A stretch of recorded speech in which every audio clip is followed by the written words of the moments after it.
我々は別に働くために生まれてきたのではありません。税金をたくさん納めるために生まれてきたのではありません。誰かの役に立つために生まれてきたのでもありません。好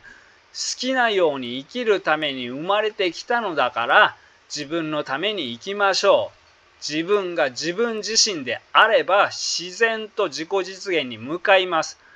自分自身になるためには、まず嫌われ恐怖症ときちんと向き合い、怖くても自分の気持ちを選択することが必要です。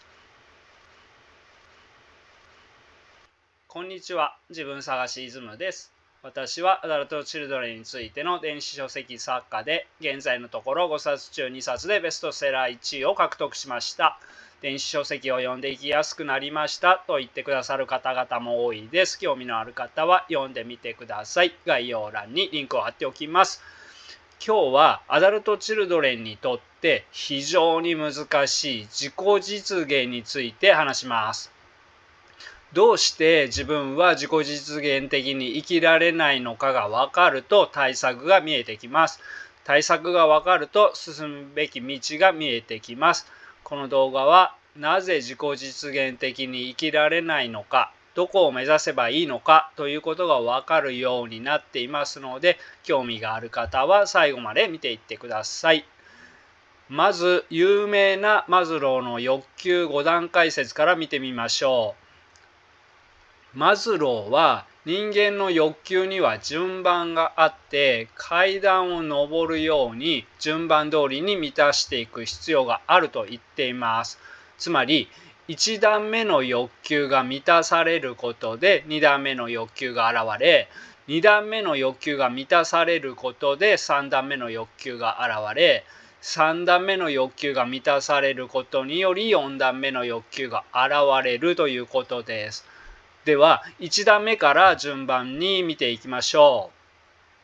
う。1段目は生理的欲求です。人間はまず食事、睡眠、呼吸など生存に必要な基本的欲求が満たされない限り他の欲求に従った行動はできないと言います。考えてみればそりゃそうですよね。食べるものがないとか酸素不足で息苦しくなっていたら愛されたいなどと言っていられません。2段目は安全欲求です。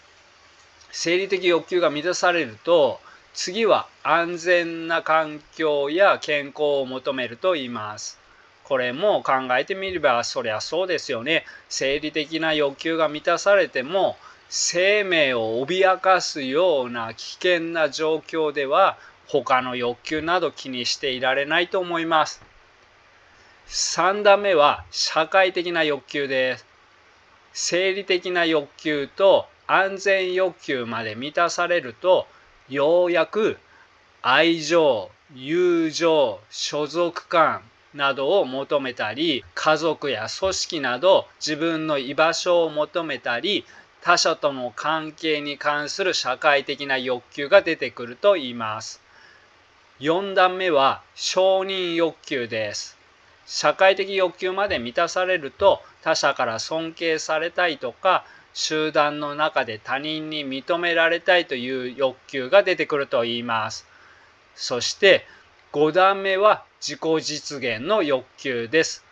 つまり1段目から4段目まで満たされてやっと自己実現に迎えるとマズローは言っています。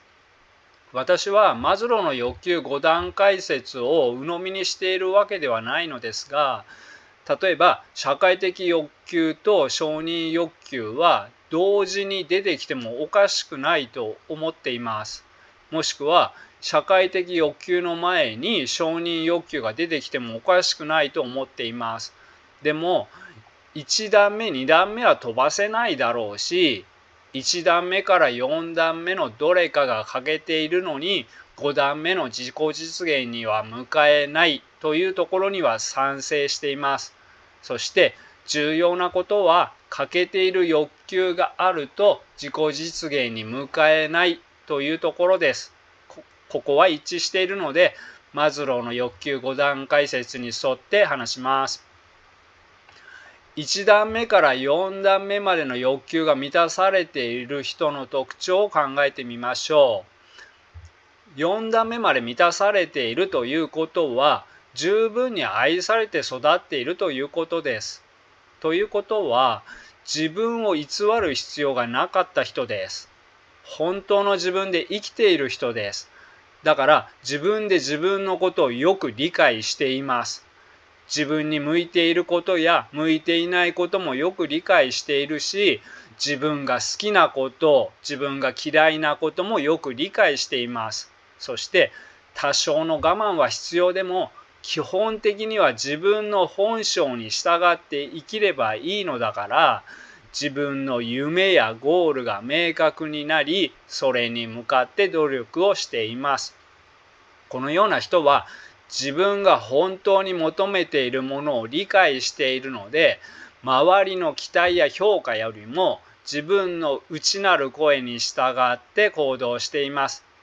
また、現実社会で生きていれば我慢しなければいけない、犠牲にならなければいけない場面もあります。犠牲になればなるほど憎しみはたまりますが、自己実現的に生きていれば、溜まってしまった憎しみは解消されていきます。だから自己実現的に生きている人は憎しみもないし、周りに自分を見せる必要がないので、言動が正直です。正直なので、周りは気分よくこの人と付き合えます。逆に1段目から4段目までに欠けているところがある人を考えてみましょう。1段目と2段目は保護の制度などがあることも含めて考えれば、今の日本ではほとんどの人が満たされていると思います。問題は社会的欲求と承認欲求です。アダルト・チルドレンは愛情欲求や承認欲求が満たされていない人が非常に多いです。するとどうなるかということですが、欠乏しているものをひたすら追いかけるということになります。愛情欲求が満たされていない人はひたすら愛情を求めます。世の中には人を愛せる人と人を愛せない人がいます。能力的な問題で人を愛したくても愛せない人はたくさんいます。でも愛情欲求が満たされていない人は、この人を愛せない人からもひたすらに愛情を求めます。このような人にとっては、自己実現的に生きることよりも愛情を得ることが重要ということです。そこで自分を偽って生きています。人は長いこと自分を偽って生きていると、自分でも自分がわからなくなります。自分に向いていること、自分に向いていないこともわからないし、好きなこともわかりません。こうなると夢や目的ができないので、自分が欲しいものを求める生き方ではなく、周りに気に入られるようにという生き方や、嫌われないようにという生き方や、他人に見せるための生き方や、他人の期待や評価に応える生き方になってしまいます。このような我慢をする生き方や犠牲になる生き方は憎しみがたまります。さらに自己実現的に生きていないので、その憎しみが解消されずに、何十年も前の憎しみをさらに大きくして溜め込んでいたりします。またこのような人は時にとても立派なことを言うのですが、言動が本心からではありません。憎しみを晴らすための言動か、他の心の必要性を満たすための言動か、こう思ってもらいたいというための言動になります。本心ではない言動というのは、本人はバレないようにしているつもりでも、周りにはバレます。周りの人たちはものすごい迷惑と感じます。不愉快に感じます。自己実現的に生きられないアダルト・チルドレンの心情をもう少し正確に伝えると、ただ満たされなかった欲求があるので、欠乏している欲求に従っているというだけではなく、満たされるべき時にしかるべき欲求が満たされないと、恐怖や不安になるんです。つまり、愛情欲求が満たされていない人が誰かに嫌われるということは、普通の人よりものすごいダメージを受けるんです。だから他人の気持ちより自分の気持ちを優先するということは恐怖なんです。このような人にとって自己実現的に生きることは簡単ではありません。そして自己実現的に生きられないからどんどん憎しみが溜まっていきますが、人は憎しみが溜まりすぎると人を見返そうとか、人の足を引っ張ろうとか、自分の幸せより人の不幸を願うようになります。こうなると自己実現どころではありません。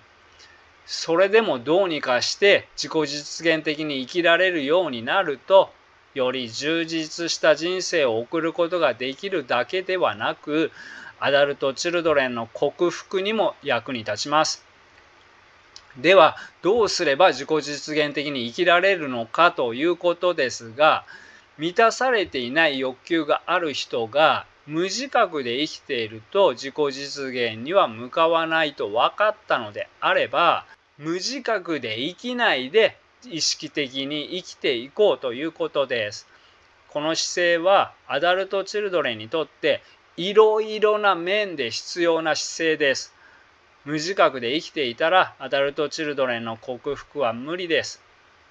アダルト・チルドレンの中で今まで無自覚で生きていた人の多くは、恐怖や不安を避けようと人の顔色を伺って人の機嫌をとって生きていたんです。自分が人からよく思ってもらうため、嫌われないためだけに生きてきたんです。それで幸せになったのであればそれを続ければいいですが、この生き方は幸せになれない生き方です。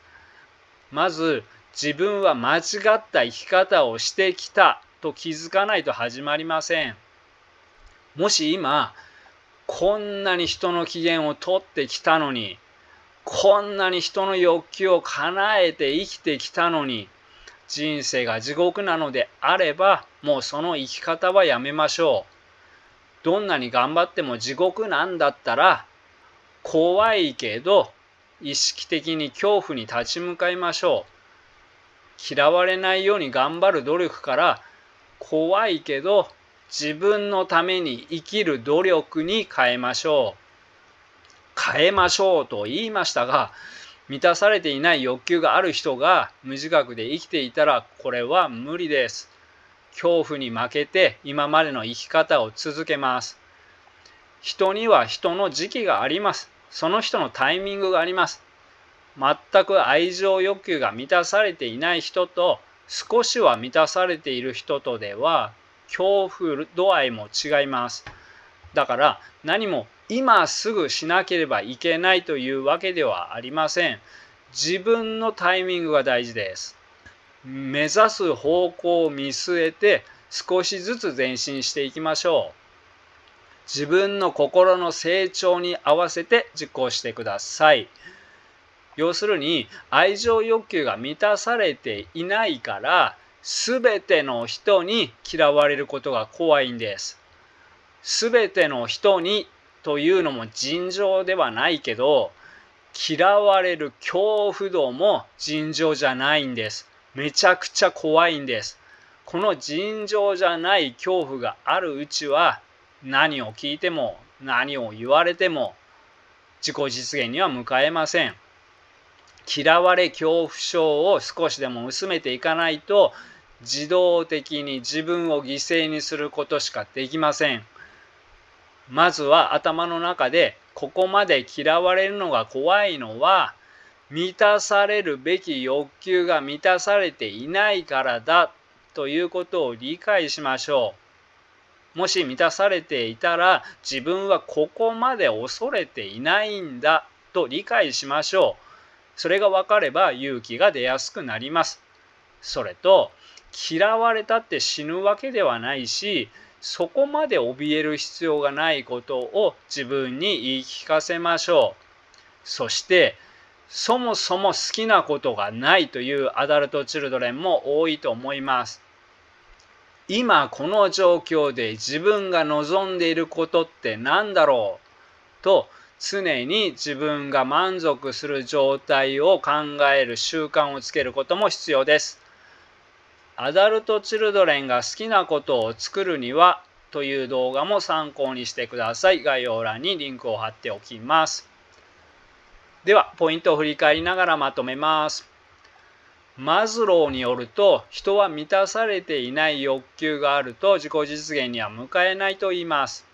そこで、自己実現的に生きるのではなく、誰かの期待に応えるためや、誰かに嫌われないためだけに生きている人も多いのです。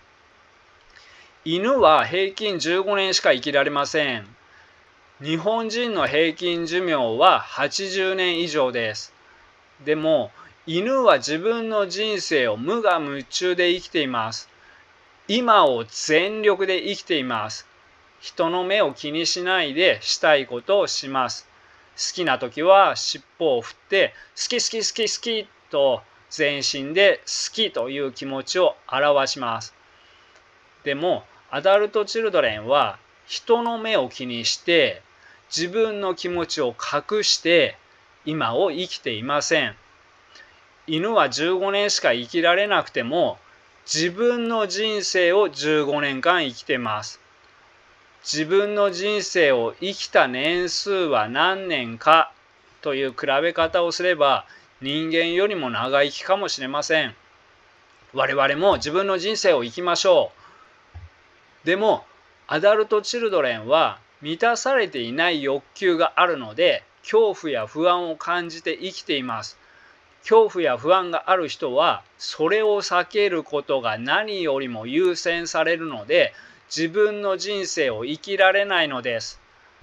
アダルトチルドレンは無自覚で生きていたら自己実現には向かいません。アダルトチルドレンは夢を叶えるどころか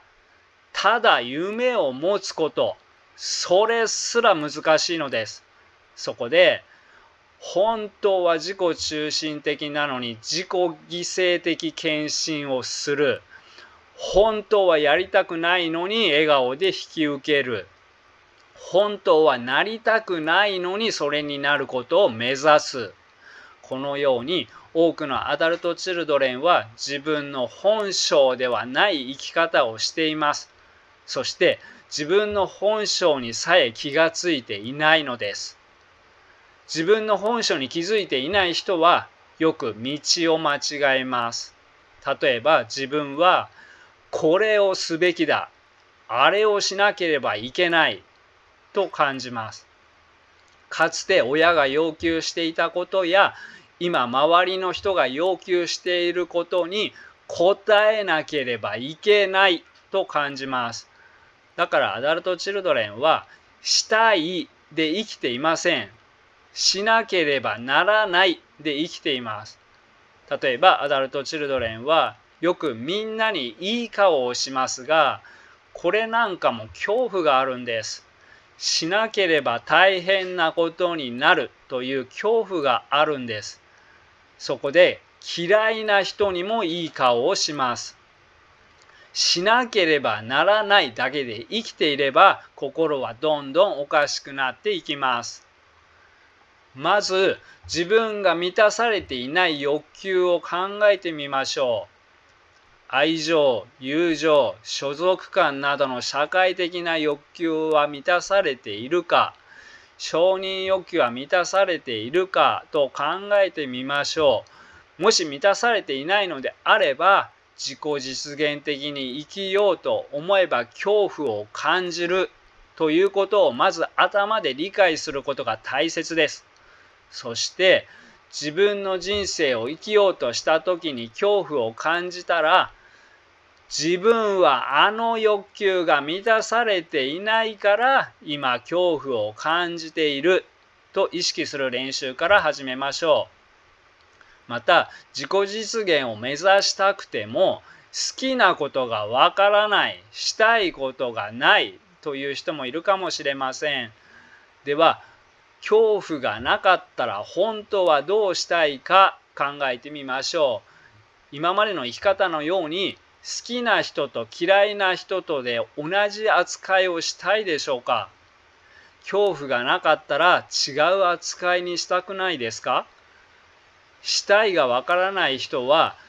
恐怖がなかったら本当はどうしたいのかを常に考える習慣をつけましょう。我々は別に働くために生まれてきたのではありません。税金をたくさん納めるために生まれてきたのではありません。誰かの役に立つために生まれてきたのでもありません。好きなように生きるために生まれてきたのだから自分のために生きましょう。自分が自分自身であれば自然と自己実現に向かいます。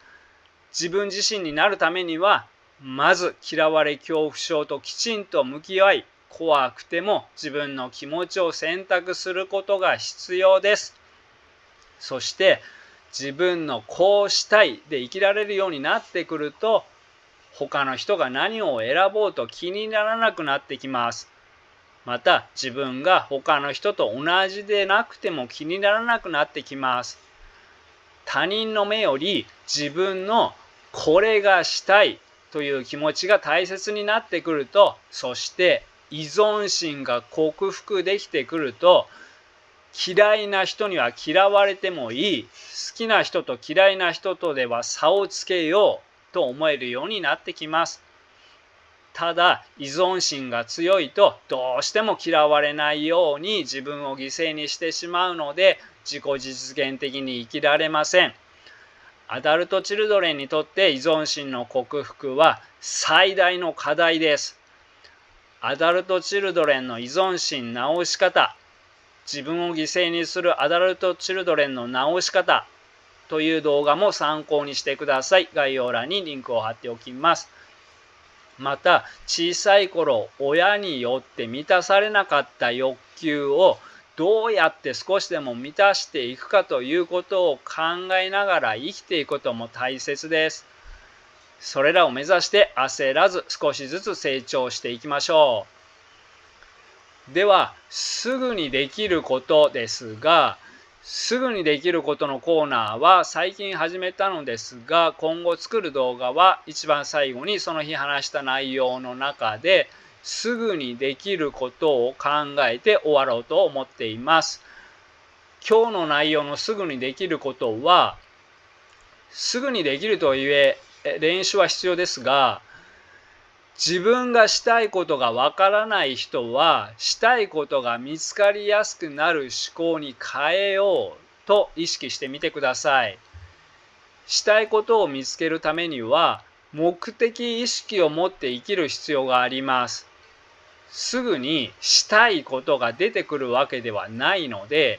最初は段階を踏んで、そのしなければならないことをした時のメリットを考えましょう。つまり目的意識を持ちましょうということです。例えば、仕事をしなければならないと考えるのではなく、仕事をすることによってお金が入り旅行に行けるようになる。好きなものを食べられるようになる。おしゃれができる。と考えましょう。運動しなければまずいと考えるのではなく、運動することによって脳が活発になる。気分が良くなる。健康になる。ダイエットになる。などなど人によっていろいろあると思いますが、目的意識を考えましょう。勉強しなければやばいことになると考えるのではなく、あれを学んだらこれができると考えましょう。このように、これをしなければならないではなく、これをしたらこれができるからこれをしようというふうに少しずつ考え方を変えていきましょう。しなければならないと意識していやいやしている時と、した時のメリットを考えている時では、メリットを考えている時の方がしたいことは見つかりやすいです。そして自己実現的に生きていない人はしない努力をしがちです。失敗をしないように挑戦しない。嫌われないように積極的なことはしない。このように極力リスクを避ける傾向にあります。これは自己実現的な生き方とは真逆です。これもいきなり真逆のことはできないので、少し角度を変えましょう。例えば、しないと意識するのではなく、すると意識しましょう。こんな感じです。遅刻しないようにすると意識するのではなく、5分前に到着するというように主体的に捉えましょう。嫌われないようにすると意識するのではなく、好きな人を作るという意識に変えましょう。受け身で意識しているのと主体的に意識しているのでは、したいことの見つけやすさが変わります。では最後までご視聴ありがとうございました。仲間の皆さん、よかったら高評価、チャンネル登録をお願いいたします。バイバイ。